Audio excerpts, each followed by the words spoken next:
What is going on, ladies and gentlemen? Welcome back to Auto Auction Rebuilds. Today we've got a new car on the channel. You saw the thumbnail. It's probably the cheapest, clean title, running and driving Chevrolet SSR ever. Ever. Like I said, clean title, but it was listed as having a problem with the engine. It was listed as internal engine noise, which could be catastrophic, but for $10,000 for an SSR, I couldn't help it. And as always, I did my research before buying it, and I found the dealership that this car was listed at. And boy, let me tell you, she has some surprises that you just wouldn't know about unless you actually did your research first. So there it is, my 2003 Chevrolet SSR. It's the same color. It looks almost identical to the one that you saw on Eurocrash Season 5, Episode 2. It's that beautiful, beautiful yellow color. I love this thing. Now, it's a little bit higher mileage, and it doesn't have the 6.0. I know that's the first thing everybody's going to say is, it's the worst version you could have bought. It's horrible. It's an ugly truck. It's not a real truck. It's not even a car. It's not really good for anything.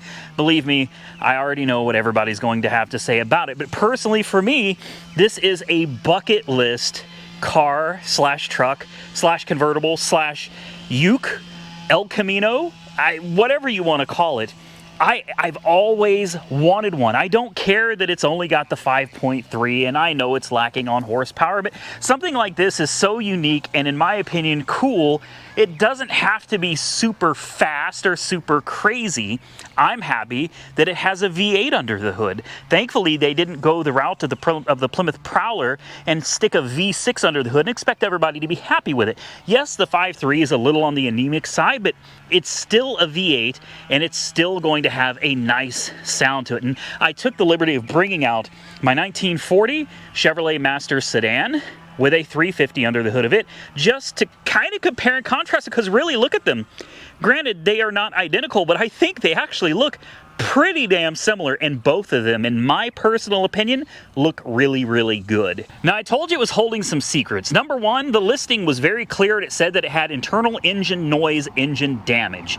I don't know what that means because I have not started it up yet. I ran down here as soon as the transporter said he was on his way. I flew down here. By the time I got here, he was already gone, and he left the keys in a place that I asked him to leave them for me. So we have not tried this car out at all, but I was lucky enough to find the dealership that was selling it, and they were selling it for $16,995.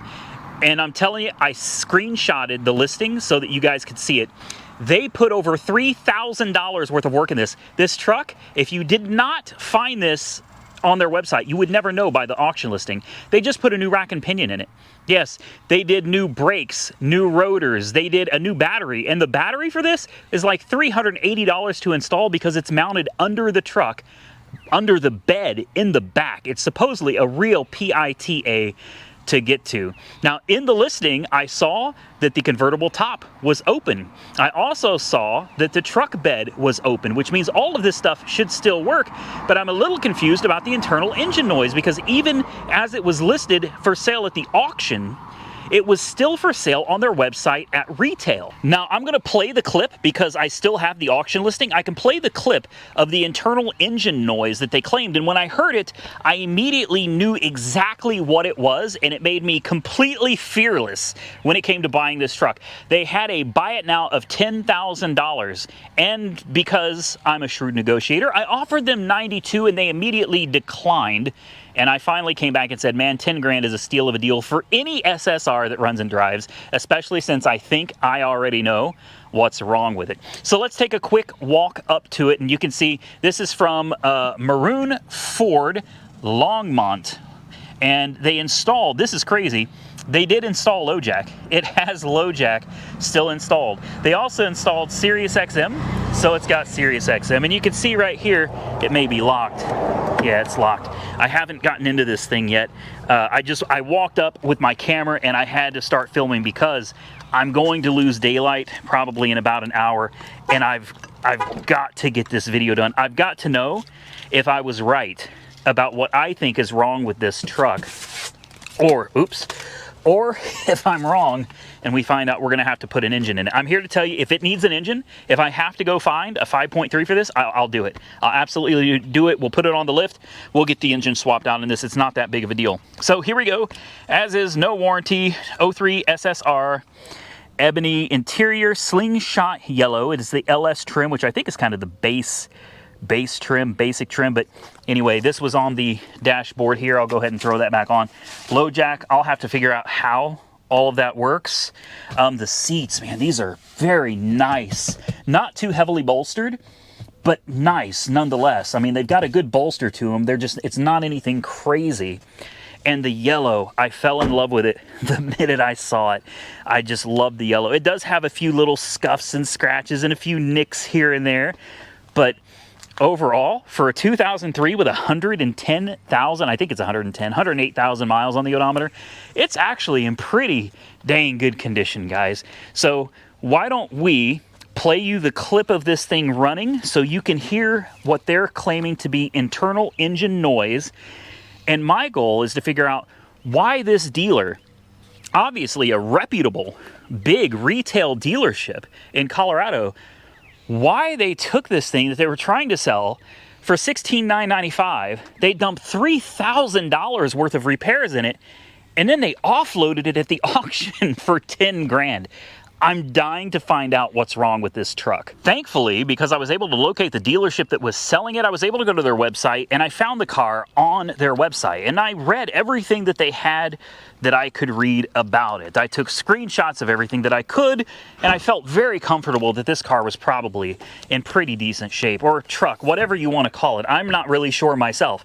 You're probably going to catch me calling it a car, and then you'll probably catch me in the next sentence calling it a truck, because I really don't know how to describe this thing. It's got a very usable bed, and this is something that I've never seen before when I've been looking at other SSRs. It's got some kind of a bed organizing system with keys. I don't think the keys come out, but there's the, yeah, I don't know what good it does to have, oh, there they go, the keys do come out. That's, you can take them out unlocked, I guess, but when you lock it, you can't take them out? I don't know. Anyway, I'm not sure what good this little system does. It's plastic, and it's bolted around here. It takes up bed space that, in my opinion, you don't have much cargo space in this truck anyway. So, yeah, well, there, I don't know. Yeah, the keys don't seem to want to come out. But anyway, you've got these little cargo things, these little organizers, which I guess is nice, but I think personally I'd rather have all the cargo space. Now, the nice thing about this is a lot of people don't consider it a truck because it has a tonneau cover and you can't really load anything. Well, that's actually not true. It does have a tonneau cover, but it's absolutely removable, and you can absolutely drive the truck and use it even in inclement weather with this tonneau cover off. There's just a couple bolts on the back there. You take them out, and with a helper you can take this off. You can still close the tailgate, and you have full access to a bed where you could actually use it as a truck. Also, like a truck, you have a tailgate, so you can sit down on the bed and have yourself a little tailgate party. And of course, it wouldn't be a tailgate party if you didn't have power. So right here, you've got a nice little 12-volt power outlet. Now, a lot of people don't know how to operate the trunk, the cargo area of this properly, and I saw them making this mistake on Eurocrashed as well. You do not close the tailgate and then slam this tonneau cover closed. You don't do that. That's how you break it. There used to be a tag that would hang down here, and it explained to you how to properly use this. You actually close the tonneau cover first, and you see how easy that closes, and then you close the tailgate. If you try to do it backwards, you're probably going to end up damaging the tonneau cover. Okay, so now that we got that out of the way, are you guys ready to see how it runs? Because it supposedly has some pretty gnarly engine noise, and I'm a little nervous, but what I'm going to do is I'm going to show you guys and let you listen to the clip of this thing running directly from the auto auction, where it was listed as having internal engine noise. Good Lord. Is there a hood prop for this? My God. This thing weighs 1,000 pounds. All right, I found the hood prop. It's over here on this side. Now, just to prove to you guys that I really did win this for 10 grand, I don't know how well that's gonna come out on camera, but there it is. I know it's blurry, but $10,000 was my winning bid. I won it on July the 6th, and today, I believe it's July the 8th. It made it from Colorado down here in 2 days. Absolutely crazy. Now, let's view the original listing, and let's listen to what this thing sounded like. So here's the original listing. One for $10,000. Red light, meaning no guarantee. Yellow light, internal problem, internal engine noise. Now let's scroll down, and I'm gonna let you listen to this, okay? I'm gonna be quiet. Listen very carefully.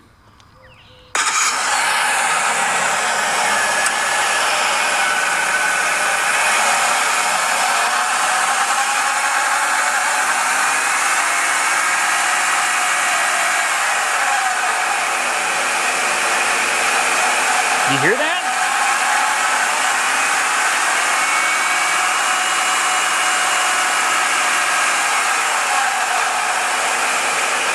Okay. Now, you guys can comment below and tell me what you think you heard, but I'm going to tell you before we even start it that I already think I know what that sound. In fact, I'm certain of it, or I wouldn't have bid on it in the first place. This just had a brand new rack and pinion installed, along with tie rods, brakes, rotors. Like, they absolutely went through this truck to get it retail ready, and then they dumped it. The noise I hear is not an engine noise at all. I hear a power steering pump starving for fluid. It sounds to me like the power steering was not properly bled when they replaced the rack and pinion. You do not replace a rack and pinion on a power unit like this, a hydraulic power rack and pinion. You don't just replace it, fill it with fluid, and start it up. It's going to make tons of noise, and you're going to damage the bearings in the hydraulic pump itself.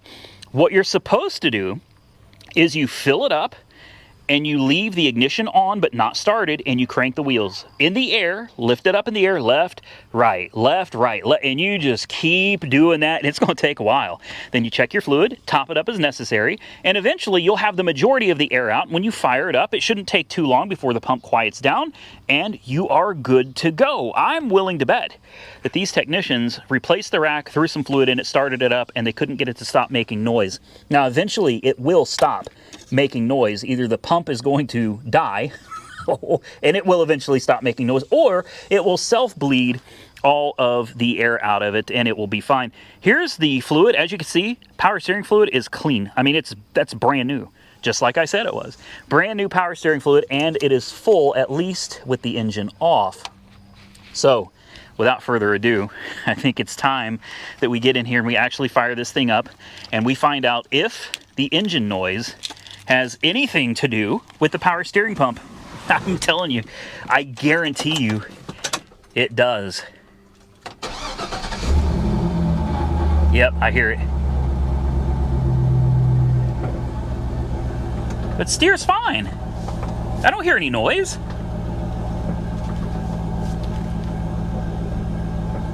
I feel a slight clunk. I do, I feel a slight clunk in the steering. Hear it? I don't know what that's about, but I don't, yeah. Can you hear that? It's weird. A brand new rack and it's got a slight clunk to it? Huh.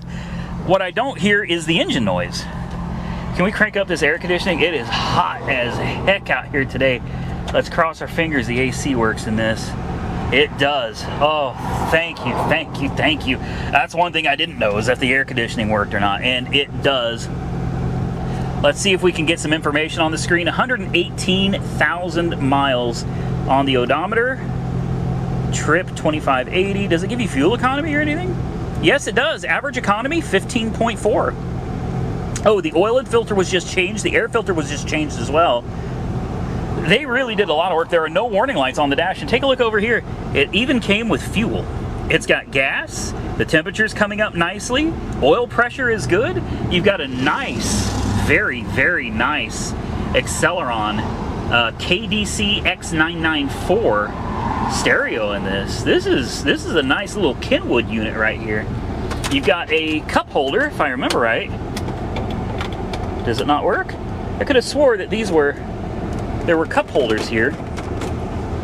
No, it doesn't appear they function anymore. You got a glove box there with some paperwork in it, and it looks like a USB cable and an iPod cable and a bunch of other cables. I should have just left all that alone because now I've made a mess of things. Oh, come on. I should have left the glove box alone. There we go. All right.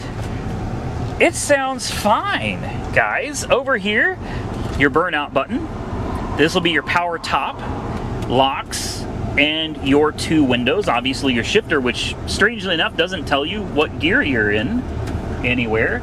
And if you'll notice over here, there's this weird little clip. I don't know if you can even see that. Maybe you can see it better over here because there's another one on this side.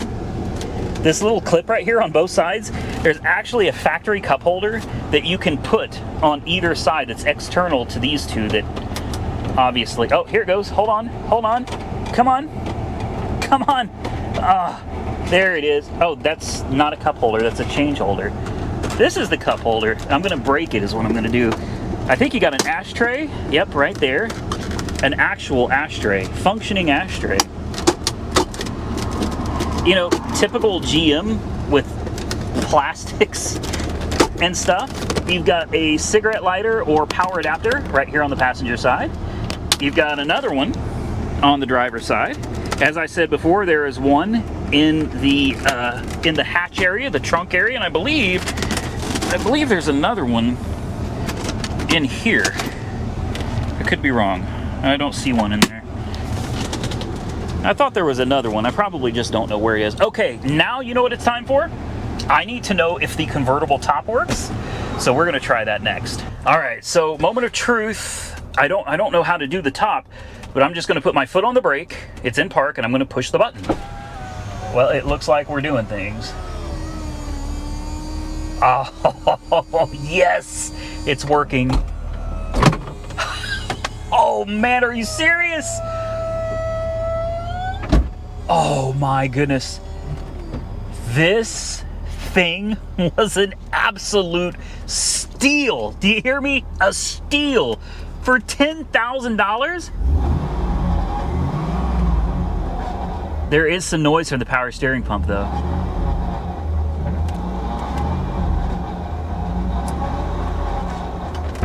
Yeah, there's noise from the power steering pump for sure.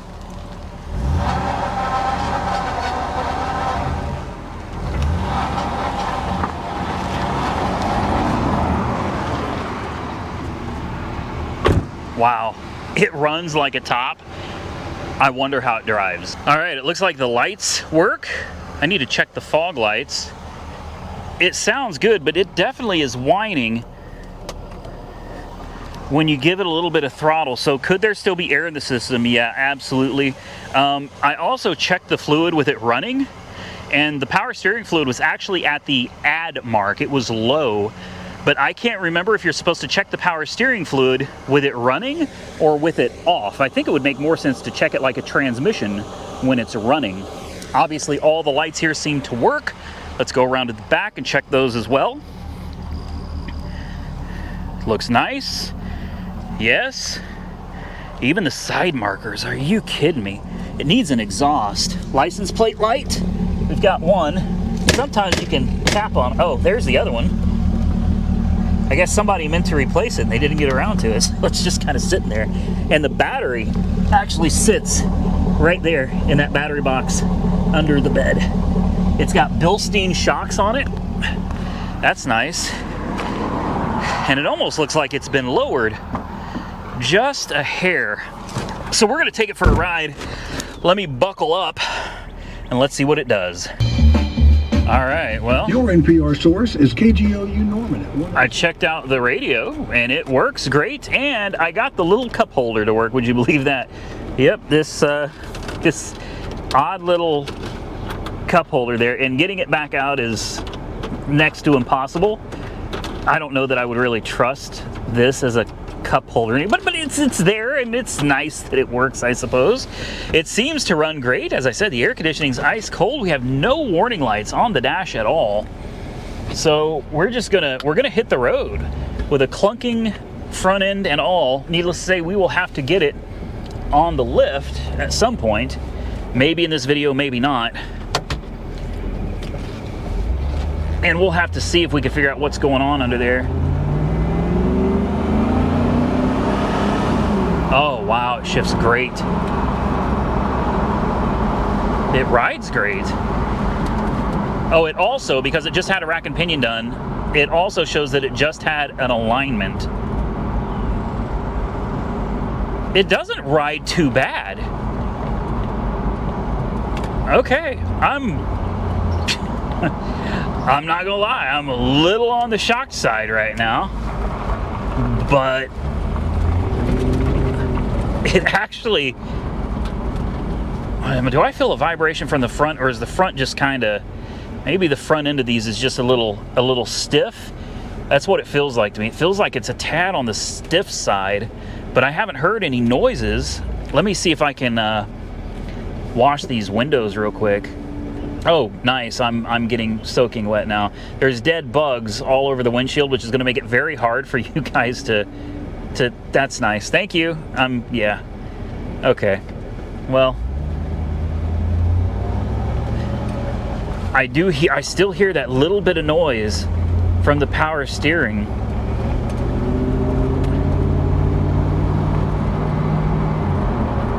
Yeah, I don't know. Do you see the way the steering shakes when I hit bumps?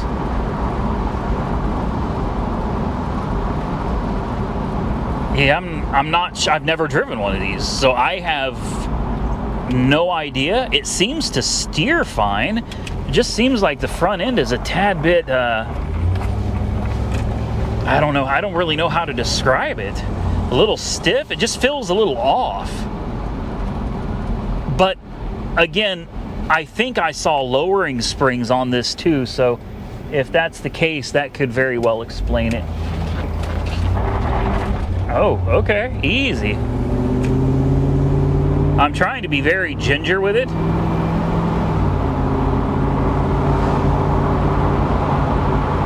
Okay. I mean, yeah, it feels fine. It just seems like over bumps you get a little bit more feedback from the steering wheel than I'm used to. But that's absolutely fine. I can't believe this. I'm doing 45 miles an hour in my $10,000 Chevrolet SSR. I'm blown away. I'm blown away. Listed with engine noise, mechanically damaged, red light. Okay, I'm not saying it may not have something that needs to be looked after on the front end, but it's got a brand new rack and pinion. Like, how bad could it really be? And here we are. I'm doing 55 in my SSR. I know it's, well, some of you are going to hate the SSR, and I understand that. I do respect your opinion, but I love the oddball, quirky, kind of weird cars, man. I really do. And this one definitely fits the bill. It rides absolutely great. So I think now we need to kick it up a little bit. Let's get her up to about 65, set the cruise control, and see how it does. So it's driving down the road straight as an arrow. I had to roll up the windows, but look at that steering wheel. Do you see how it bounces? I don't know if that's even going to come out on video. The way that steering wheel kind of bounces around. It is straight as an arrow, but man, there's a lot of feedback in that steering wheel. Almost to the point where it's a little on the uncomfortable side. As you can see from the gauges, we're doing about 68, 69 miles an hour. Cruise control is engaged, working great, just like it should. It is a very nice riding and driving car/truck. So I don't know. For 10 grand, currently, I feel like I absolutely stole this. You are not going to find an SSR with a clean title, running and driving, where the top works, the hatch works, where everything pretty much works in good condition for $10,000. I guarantee you, go look around. I already did it for you. I clicked on a link to show all the SSRs that I could find with higher mileage like this, 100,000 or so miles, and guess what? They're all right around $20,000. Some of them have 160, 170,000 miles, and they're still wanting close to $20,000. So for 10 grand, I think I got a steal of a deal on this truck. And where did I find it? Not sponsored, but I did find it at ACV Auctions, and that is where I've been buying most of my cars lately. They have some really good deals if you're willing to spend a lot of time researching their website and looking at the different vehicles they have for sale. I'm talking hours that I spend every day going through their vehicles, just trying to see what I can find at a bargain. And this one, I was ready to buy and replace the engine in it if it came down to it. But thankfully, we got a $10,000 diamond in the rough. All right, well, I decided to pull off. We made it to the 5-mile marker, and hopefully you can see the gauges are all good. Everything seems happy. It idles quite nicely. This is decent.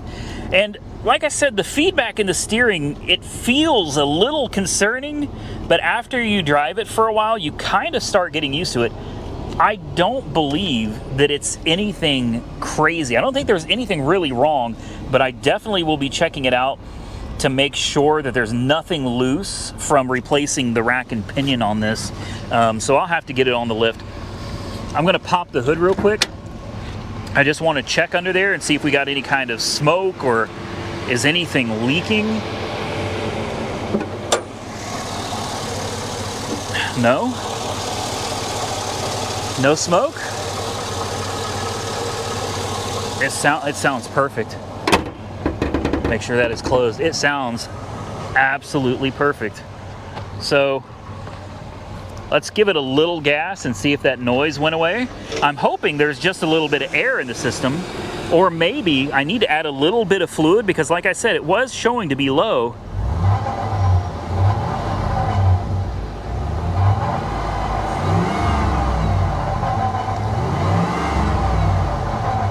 There's definitely some whine in the power steering for sure, so it could also be that the power steering pump is going bad.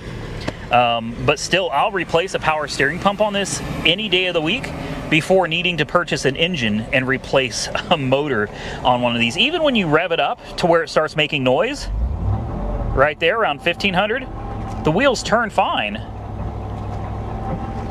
But I do feel a clunk, ever so slight. Every time, left or right, it doesn't matter. Right there. Right there.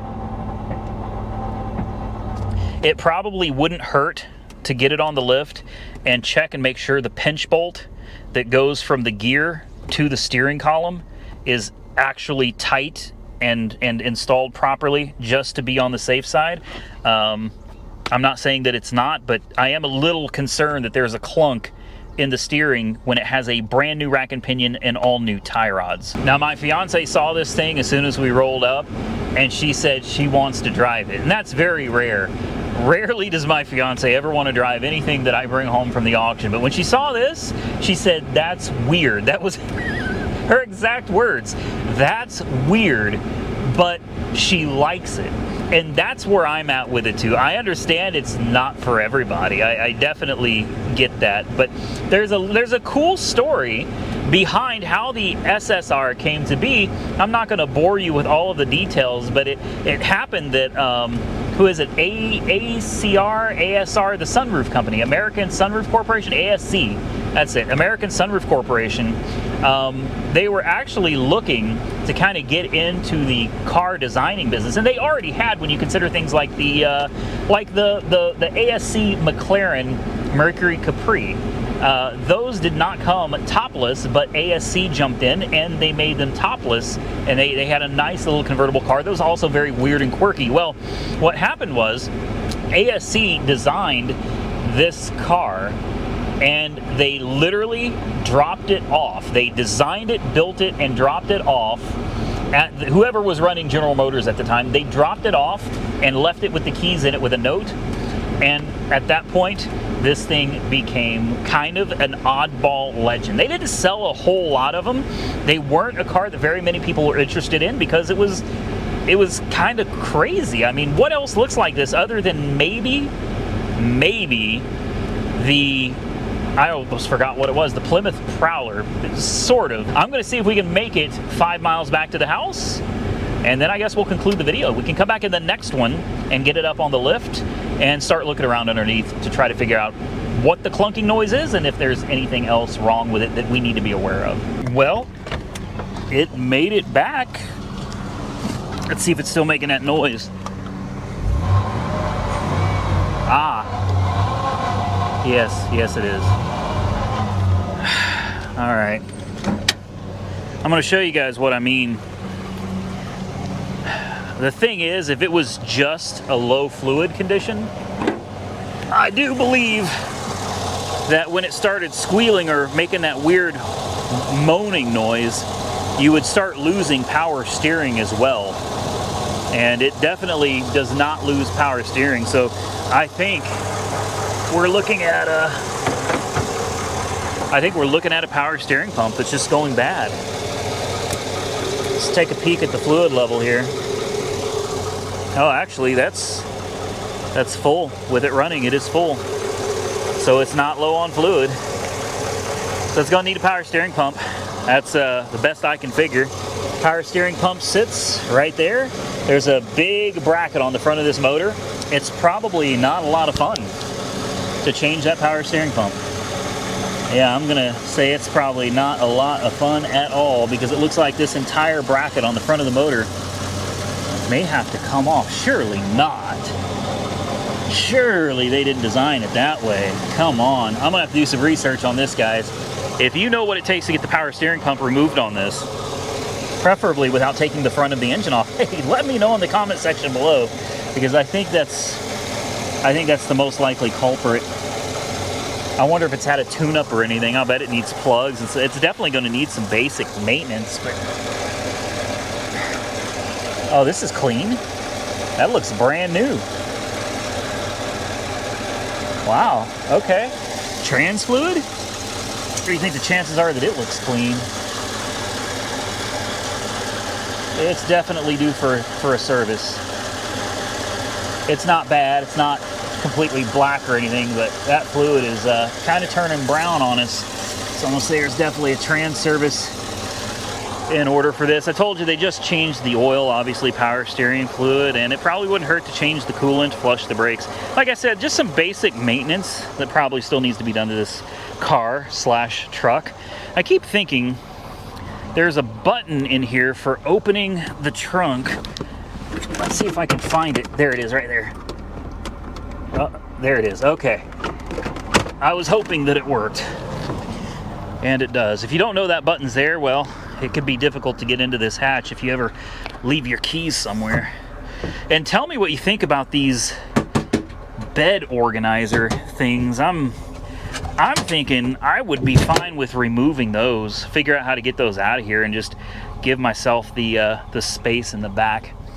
I am very happy with it. It's not perfect.